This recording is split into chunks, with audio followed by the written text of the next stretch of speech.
Hello everyone, I hope you all are doing very well. तो हमारी आज की स्टोरी है बीना कुटीर और इस कहानी के राइटर है सौरभ कुमार चलिहा। और यह उनका पेन नेम था। उनका जो असल नेम था वो था सुरेंद्र नाथ मेधी। अब जो सुरेंद्र नाथ मेधी है वो असम के एक बहुत ही फेमस शॉर्ट स्टोरी राइटर हुए हैं और उन्हें साहित्य अकेडमी अवार्ड भी जो मिला था, जो लिटरेचर में एक सबसे ऊंचा अवार्ड है इंडिया में।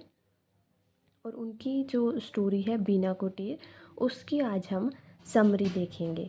तो इसकी समरी डिस्कस करने से पहले मैं आप सबसे रिक्वेस्ट करूँगी कि अगर ये कहानी आपके लिए हेल्पफुल रहती है तो आप प्लीज़ मेरे इस वीडियो को लाइक करें, शेयर करें और चैनल को सब्सक्राइब करें। मेरे खुद के भी एग्ज़ाम चल रहे हैं तो मेरे पास टाइम तो नहीं था, पर कल किसी की रिक्वेस्ट आई थी तो इसलिए मैं इस कहानी पे ये वीडियो बना रही हूँ। तो आई होप आप सबको ये हेल्पफुल रहेगी। तो शुरू करते हैं इस कहानी की समरी। तो हम देखते हैं कि जो नरेटर है, इस कहानी का जो मेन कैरेक्टर है, वो सिटी में आता है, गुवाहाटी सिटी में। और वहाँ वो एक जो होम है, अपने लिए हाउस है, वो तलाशना शुरू करता है। और उसे है जो ट्रेडिशनल हाउसेस पसंद होते हैं और उसे जो बड़ी बड़ी बिल्डिंग्स बनी होती हैं वो उसे बिल्कुल भी पसंद नहीं होती। तो इसलिए थोड़े वक्त के लिए वह अपने दोस्त के पास ठहरता है जब तक कि उसे कोई नया घर नहीं मिल जाता। और उस समय के दौरान वो अपने लिए घर तलाशना शुरू करता है और वहाँ उसे एक घर दिखाई देता है उन बिल्डिंग्स के बीच में, जो कि एक ट्रेडिशनल असम टाइप घर था। और उसे देखकर वह बहुत खुश होता है और उसमें वो देखता है कि उसमें एक बीना नाम का जो फ्लावर प्लांट है वो लगा हुआ है। और इसलिए वह उस घर को बीना कुटीर का नाम दे देता है। बीना नाम देता है क्योंकि वहाँ पे वो फ्लावर प्लांट था, और कुटीर कुटीर का मतलब होता है कि एक छोटा सा घर, इसलिए उसे वो बीना कुटीर का नाम दे देता है। और वह नोटिस करता है कि उस घर के आसपास है बहुत सारे गोडाउन्स हैं, जैसे कि वह एक तरह का इंडस्ट्रियल एरिया था। तो इंडस्ट्री से रिलेटेड बहुत सारे गोडाउन्स हैं वो वहाँ पर है। जैसे कि इसमें तीन जो मेन दिए गए हैं वो है हलालका ट्रंक एंड बकेट वर्क्स, दूसरा है सिंघानिया ड्रग्स प्राइवेट लिमिटेड, तीसरा है स्पीडवेल रोड ट्रांसपोर्ट कॉरपोरेशन। तो ये तीन जो इंडस्ट्रीज़ हैं इनके गोडाउन्स उस घर के पास थे। और वैसे भी वहाँ पर जो रिक्शाज ट्रक्स वगैरह थे वो रहते थे, इस वजह से काफ़ी शोर रहता था। और वह नरेटर है जो हैरान होता है कि इस घर में रहने वाले लोग कैसे शांति से रहते होंगे, क्योंकि यहाँ पर तो इतना शोर है। पर अभी उसे ये समझ नहीं आ रहा था कि यह घर है किसका। तो इसके लिए वह पता करने के लिए आसपास नज़र दौड़ाता है तो उसे एक शॉप दिखती है और वह वहाँ जाता है। और उस शॉप पर जाने के बाद उसे एक लड़का मिलता है जिसकी एज होगी 27-28 के लगभग। और वह एक बुक पढ़ रहा था जो कि एक इकोनॉमिक्स की बुक थी। और उससे बात करते वक्त उसे पता चलता है नरेटर को कि वह जो लड़का है वह बीए के एग्ज़ाम्स देने वाला है और वह वहाँ का नहीं है, वह कुमारपारा का रहने वाला है। और बातों ही बातों में उसे पता चलता है कि वो वहाँ थोड़े वक्त के लिए आया था जब वो विष्णुराम हाई स्कूल में पढ़ाई कर रहा था 6 मंथ्स के लिए।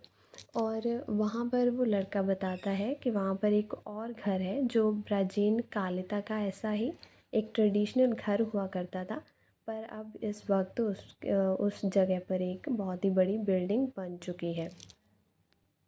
वह उससे कोक की बोतल लेता है और बातों ही बातों में वो जो है उससे वो ख़त्म हो जाती है। और वहीं उस लड़के को वो सुजेशन देता है कि उससे जहाँ शॉप पर है जो वो एक फ्रिज रखना चाहिए ताकि जो उसकी कोल्ड ड्रिंक है वो कोल्ड रहे। और ऐसे लोगों की रीच है उस जगह के लिए ज़्यादा पड़ेगी, उनका जो सामान है वो ज़्यादा बिकने लगेगा। पर वो लड़का बताता है कि वह उस जगह का ओनर नहीं है, उसका ओनर कोई और है और ये जगह भी बहुत छोटी थी, इसलिए वहाँ पर एक फ्रिज लगाना बड़ा ही मुश्किल था। तो उसके बाद वो लड़के से और इन्वेस्टिगेट करता है और उसके बाद उसे पता चलता है कि जो लड़का है, जब वह स्कूल में पढ़ा करता था तब वह उसने देखा था कि वह जो घर है वो एक स्कूल मास्टर का था, जिसका नाम था बुदार गोस्वामी। पहले उस लड़के को उसका नाम नहीं याद आ रहा था, तो वो कहता है बुदार शर्मा या बुदार गोस्वामी। तो वो लास्ट में कहता है कि उसका हाँ नाम था बुदार गोस्वामी, जो संस्कृत का टीचर था। और उसके गेट पर एक लगा रहता था कुछ बोर्ड टाइप सा, जिस पर लिखा था संजीवन समाज। तो शायद वो उसका फाउंडर था। और उसके बाद वो बताता है कि शायद ना उसके दो लड़के थे, उन्होंने दो लड़कों को देखा था और एक लड़की को भी वहाँ देखा था, और उस लड़की के अलावा उन्होंने कभी भी किसी और औरत को उस घर में नहीं देखा था।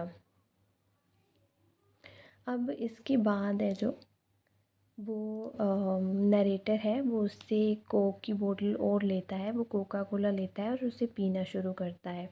अब वो अपनी इमेजिनेशन में चला जाता है। अब उसे उस बोतल में है जो कुछ सीन्स दिखने शुरू हो जाते हैं, लोग दिखने शुरू हो जाते हैं बातें करते हुए, और वो अपनी इमेजिनेशन में ही सोचता है कि ये घर बंद पड़ा है, इसका रीज़न क्या होगा, और वो अपनी इमेजिनेशन ही लगाता है इसका आंसर ढूंढने के लिए।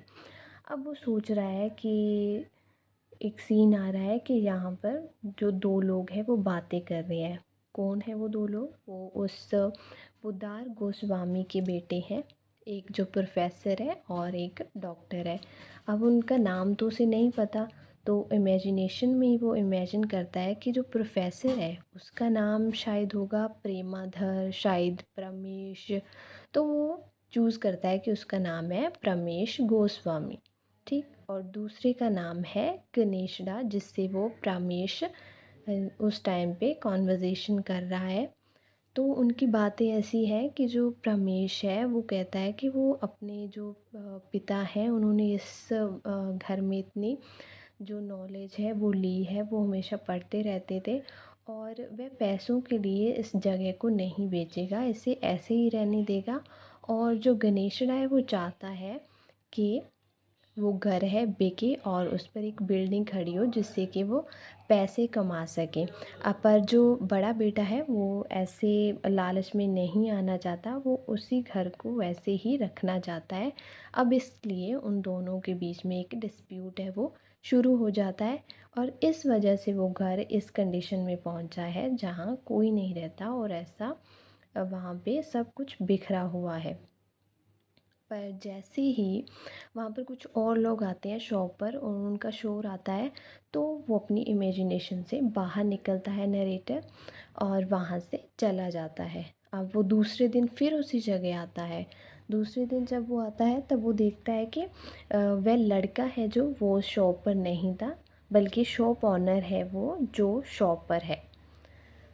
तो उससे वो कोक की बोतल लेता है, तब फिर उस कोक की बोतल में उसे ये सब दिखना शुरू हो जाते हैं सीन्स, मतलब उसकी इमेजिनेशन काम करना शुरू कर देती है। उस बोतल में ये चीज़ें देखना शुरू कर देता है कि अब एक गाड़ी है वो उस घर में आई है, और उसकी लाइट है वो जो उस प्लांट पे, फ्लावर प्लांट है उस पे पड़ी है, और उसमें से एक जो लड़का है उस घर का जो सन इन लॉ है वो निकलता है, और उनकी जो बेटी है बीना वो निकलती है। और सन इन लॉ है जो, उसका नाम सोचता है, वो पहले सोचता है कि उसका नाम क्या होगा, भवेश होगा। फिर सोचता है कि उसका नाम है जो भवानंद होगा, तो उसका नाम वो क्या रख लेता है, भवानंद। अब वो दोनों फोर्ड कार से उतरते हैं और वही बरामदा में होते हैं, और उनकी बातें चल रही होती हैं कि कैसे वो पहले इस घर में रहा करते थे, और जो भवानंद है वो उसके पीछे बीना के खड़ा रहता था जब उनकी शादी नहीं हुई थी। और अब जो है वो सीन याद कर रहे हैं कि उसके जो बीना के पिता हैं, उसने उससे भवानंद से कहा है कि ये घर है जो वह उसे दे रहा है, वह उस घर की देखभाल करेगा। पर वो कहता है कि ये पॉसिबल नहीं हो पाएगा, हम इस घर की देखभाल कैसे करेंगे। और बीना भी इस बात से हैरान थी कि उसके फादर ने ऐसा क्यों बोला है। और क्योंकि वो इस जगह से बहुत दूर रहते हैं तो उसकी संभाल कैसे कर पाएंगे। ये जो घर है वो तो एक तरह से वीरान सा बन जाएगा क्योंकि इसकी केयर नहीं हो पाएगी। अब दूसरा रीज़न है नरेटर को ये मिलता है कि इस वजह से शायद ये घर की कंडीशन है वो इतनी बुरी है। पहला वो क्या इमेजिन करता है कि उन दोनों भाइयों में डिस्प्यूट है, ठीक। दूसरा वो इमेजिन करता है कि जो उसका फादर है उनका, उसने वो घर है वो अपने सन इन लॉ को और अपनी जो डॉटर है उसे दे दिया है। अब वो वहाँ नहीं रहते इसलिए उस घर की कंडीशन ऐसी है। अब क्या होता है, जो शॉप का ऑनर है वो उससे पैसे मांगता है तो वो अपनी इमेजिनेशन से एकदम से बाहर निकल जाता है। उसके बाद वो अपने घर चला जाता है, सुकून से सोता है।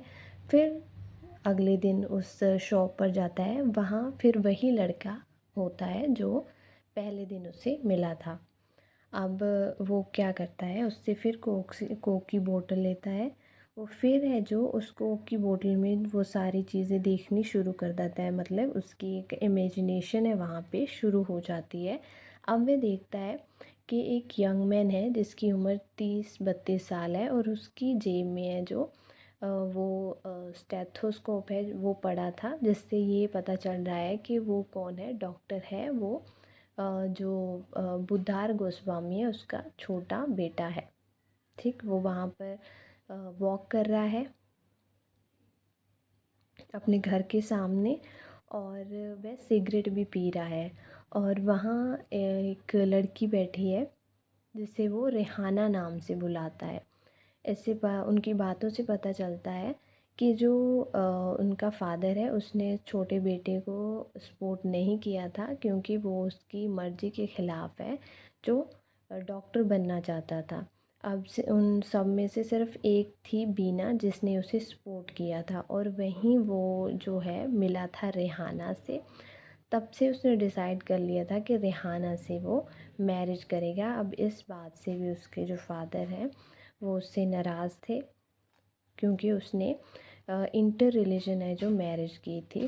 पर उसने कभी परवाह नहीं की कि उसकी रेहाना का रिलीजन क्या है, उसकी कास्ट क्या है या उसकी क्लास क्या है। उसने उससे जो शादी है वो कर ली थी। और अब हम देखते हैं कि जब वो दोनों बातें कर रहे होते हैं तो उसमें पता चलता है कि जो फादर है उसने वो घर है उस छोटे बेटे के नाम कर दिया है।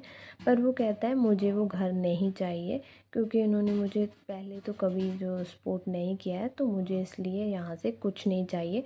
पर हाँ, मैं इस घर की देखभाल करूँगा पर यहाँ रहूँगा नहीं। पर जैसे वो वहाँ से चले जाते हैं तो इसलिए वो घर की देखभाल नहीं कर पाते और घर की ये हालत हो जाती है। ये तीसरा रीज़न है जो नरेटर है वो कंक्लूड कर लेता है अपनी इमेजिनेशन में। फर्स्ट रीज़न है कि दोनों भाइयों में डिस्प्यूट हो गया। सेकंड रीज़न वो क्या बनाता है कि वो घर उसने बीना को दे दिया था फादर ने, और वो घर पर नहीं रहती थी, दूर रहती थी, इसलिए घर की ये कंडीशन हो गई। और फिर तीसरा रीज़न बनता है कि वो उसने छोटे बेटे को दे दिया था, अब वो वहाँ रहना नहीं चाहता क्योंकि उसके फादर ने कभी उसे सपोर्ट नहीं किया था, इसलिए घर की जो हालत है वो ऐसी हो गई है। अब इसके बाद देखते हैं कि जब ये सारा वो इमेजिन कर रहा था तब उसे आवाज़ सुनाई देती है कंपनी रिप्रेजेंटेटिव की, जिसमें वो कह रहा था कि वो मिस्टर मेहता को अपने कलकत्ता वाले ऑफिस में बुलाएगा।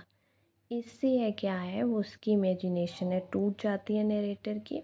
और तब वो लड़का है जो उस शॉप पर काम कर रहा है वो उसके पास आता है और उसे बताता है कि ये घर के बारे में उसे भूल जाना चाहिए क्योंकि अभी उसे पता चला है कि इस पे एक जो लीगल डिस्प्यूट में है और वो दोनों भाई हैं इस पे लड़ रहे हैं। जो बड़ा बेटा है वो चाहता है एक पब्लिशर बनना, तो वो अपनी प्रेस इस्टेब्लिश करना चाहता है उस घर पर। और जो डॉक्टर है वो चाहता है यहाँ पर आरसीसी की बिल्डिंग बने जिससे कि वो अच्छा कमा सके। और इसलिए अब उसे उस घर के बारे में सोचना छोड़ देना चाहिए। और वह लड़का बताता है कि उसके लिए एक अच्छी जगह रहने के लिए लक्षित नगर में उसे वहाँ देखना चाहिए और इस घर के बारे में भूल जाना चाहिए। पर फिर भी जो नरेटर है वो बहुत टाइम तक उस घर को देखता रहता है क्योंकि उसे वो बहुत अच्छा लगा था। तो यहीं पे ये स्टोरी ख़त्म होती है। Thank you so much for giving your precious time.